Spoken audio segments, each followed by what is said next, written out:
But 5 players taken. It was what did we say there? In this order: Alante Taylor, Velus Jones, Matthew Butler, Cade Mays, and then Theo Jackson were the 5 taken. Alante Taylor, 2nd round. Velus, 3rd. Matthew Butler, I think, 5th. Was Mays a 5th too? He was 6th. 6th.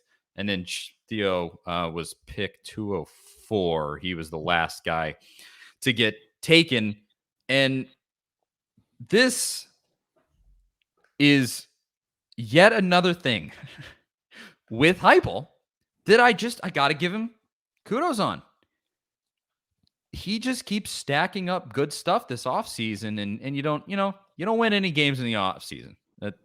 But if you're going to do it the way that Heupel has done this offseason. The recruiting has been so impressive so far. The fact that you haven't had guys get in trouble, like we said earlier in the show, all of those things like that. And then you have this, which when you really look at the fine points of recruiting and what really gets to guys, and in the age of NIL, this might not be as powerful, but before the new NIL rules, where so much of the selling point was, we're going to get you to the pros. We're going to get you to the pros. We're going to get you, you play in the NFL, you get a big contract if you come here. And it was such a huge thing to be able to say, hey, look at all of these draft picks we had.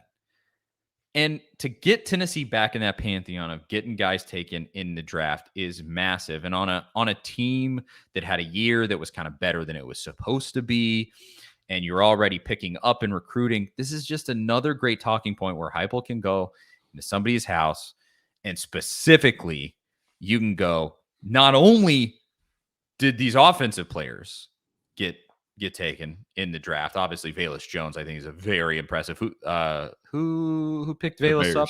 The Bears. I think that he's going to be an incredible value for them. You can say, yeah, we got the offensive players. You know that I'm an offensive guy. We can get those guys drafted, but we even got defensive players taken in the draft with Alante Taylor. And this is what can you say? This is extremely valuable on the recruiting trail, and to getting Tennessee back to that point where you want it to be, where it's that historical, powerful brand. One of the huge pieces of that is getting guys back into the pros. So congratulations to everybody there having a draft class that was even better than what we thought it was going to be. Like you said, everybody sort of assumed it was only going to be 4 guys, and then it becomes 5. It's great. I was impressed.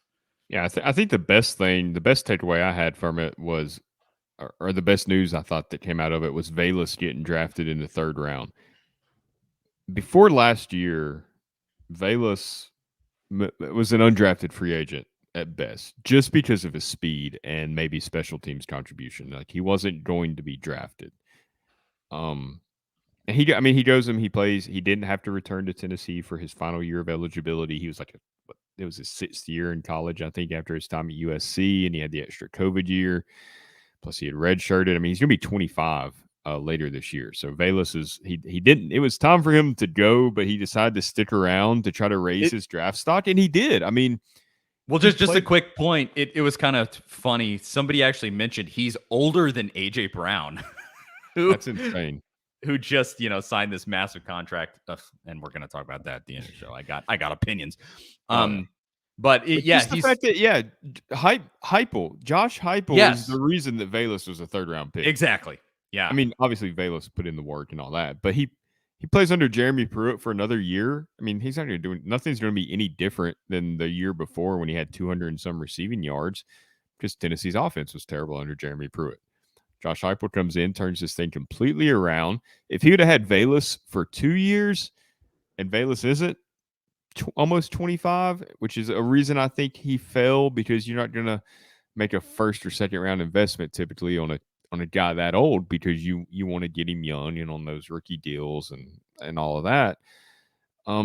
He could have been a 1st round pick under Heupel. If Heupel would have had him for a couple of years early on in his career, he's definitely a higher draft pick than what we saw. But Heupel got him from what I think was the undrafted range to the 3rd round. That's, if you're a recruit, like, how do you not notice that and say, especially if you're a wide receiver, how do you not say, man, I want to go play for that guy because he's going to get me to the NFL. He got this guy that wasn't even on the draft radar drafted in the third round. That could be me.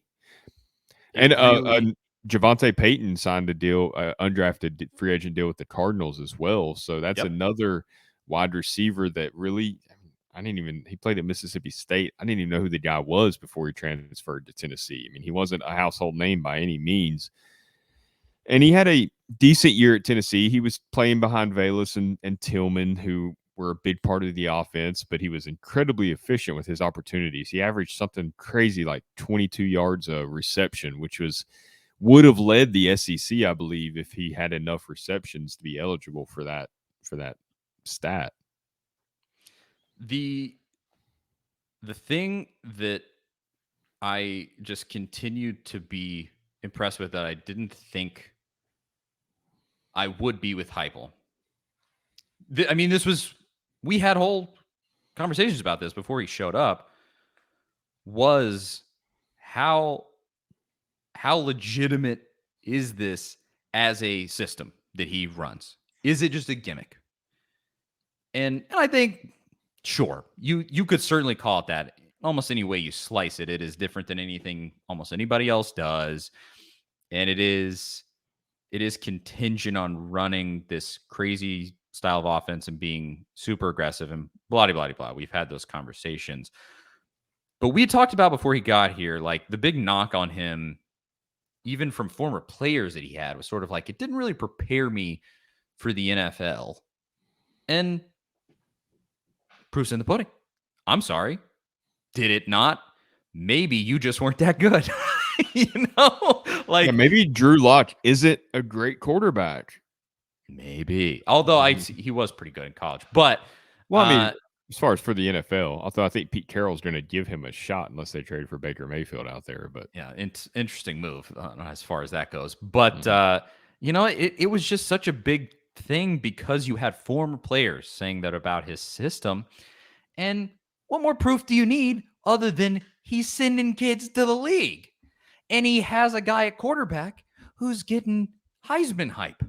And all of these things in 1 year that you can just look at and go, look, it could all fall apart.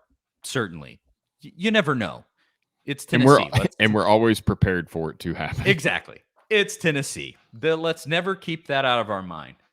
But I mean, this dude continues to do things where he goes like, "No, we're the real deal. We're going to go out and we're going to cut big NIL deals with these alleged NIL deals for kids, and we're going to make a big splash on the recruiting trail. And then we're going to send kids to the league. And then we're going to win more games than you thought I was going to win.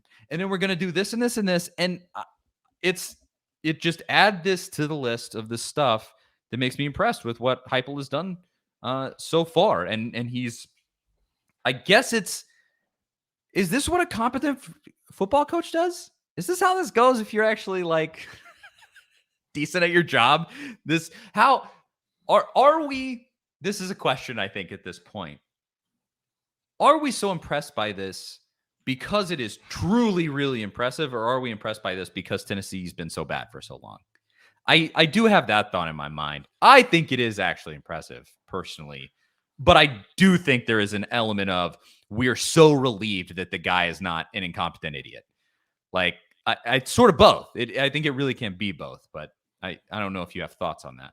I think it's both, definitely both, because I think the situation he took over was pretty disastrous, and he should not be having the success that he's having right now. I think if Josh Heupel would have went 5-7 last season, we would have all been disappointed because I mean I was disappointed when Butch went 5-7 in 2013, even though I saw some progress and thought better things were on the horizon. I felt the same in 2018 when Tennessee went 5-7 in Jeremy Pruitt's first year. They left some games on the table, but you understand that like you've got to build the program, you've got to put your spin on it, you got to change the culture, all these things that take time.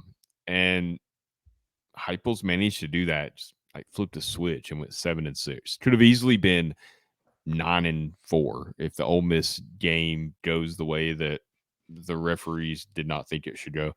And if Hendon Hooker starts against Pittsburgh, you know, they're a 9-win team. They were very, very close to that. So I think it's very impressive, but then I think, like you said, it just kind of we're so used to seeing the incompetence and just things go as badly as possible, and we're used to having to convince ourselves that things are going to get better.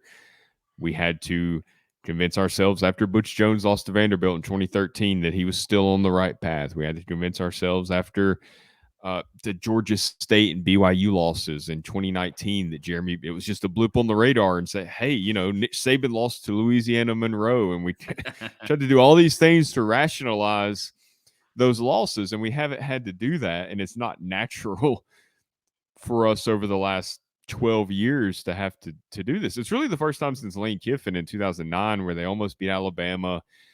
They lost the bowl game kind of in a disappointing fashion the same way, but you come out 7-6, better than the year before. Looked like things moving in the right direction. So it's when it's the first time in 13 years that we felt this way. I guess it does kind of put it in a different light.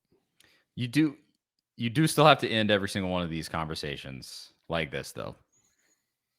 It all comes down to the wins on the football field.